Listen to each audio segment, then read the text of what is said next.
Dentro de nuestras carteras. Tenemos con nosotros a Nitesh Shah, que es Head of Commodities and Macroeconomic Research in Wisdomtree. Nitesh, thank you so much for being in Negocios Televisión. Good afternoon. Thank you very much. Thanks for having me. How is gold doing lately, Nitesh? Should we consider it as an asset to have in our portfolio?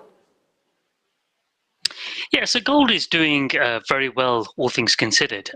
Gold tends to do badly when you see bond yields spike and when you see dollar appreciate. So despite the fact that we're seeing the US Treasury yields at the highest levels since 2007 and almost a 5% appreciation in the dollar, gold is holding quite steady. Gold is always worth considering putting into a portfolio because it acts as a strategic asset. It is a brilliant hedge against inflation. It's a great hedge against financial market risks, geopolitical risks, and in this environment of extreme uncertainty, gold has a very valuable place in a portfolio. Why does gold allow us to diversify our portfolio, Nitesh? Yeah, gold behaves very differently to most of the asset classes, and for that reason, it tends to have a very low correlation with other assets. Now, Markowitz, famously said the only free lunch in the world of investing is diversification, and that diversification is amplified or the benefits of diversification are amplified when you've got a decorrelated asset, when an asset behaves very differently to others, and gold really fits into that paradigm. Think about what gold does. Gold tends to behave really well in extreme scenarios.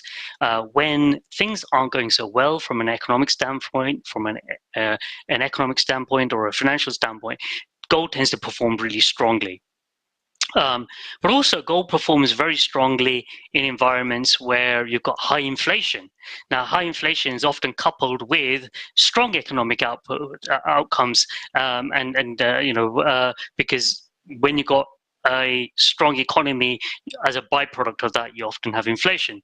So in the two extremes, when the economy is doing really well and really badly, and when the financial markets are doing really well and badly, gold is actually doing well in both environments. It tends not to do so well somewhere in the middle, but because of that, it behaves very differently to equities, which tend to do well in strong economic environments, but badly in poor economic environments. And it does very differently to bonds, which tend to do well in poor economic environments, but not so well in good economic environments.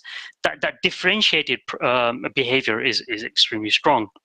But moreover than that, as a defensive asset, it also does well in times of geopolitical risks. And we saw that last year when the Ukraine war was flaring up. And we've seen it repeatedly, across time. When you see a geopolitical shock, you often see gold prices rally. In addition to that, what we find is that it's as a hard asset.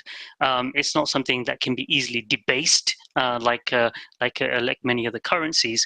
And very very often people treat gold as a pseudo currency, an alternative to the euro, yen, or the dollar.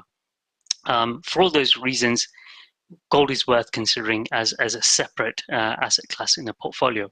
Nitesh, we only have like 1 minute or so I have to ask you to be very brief, but I wanted to ask you about the correlation between gold and the stock market, because now the stock market is not behaving really well, so we guess we should expect better behavior for gold.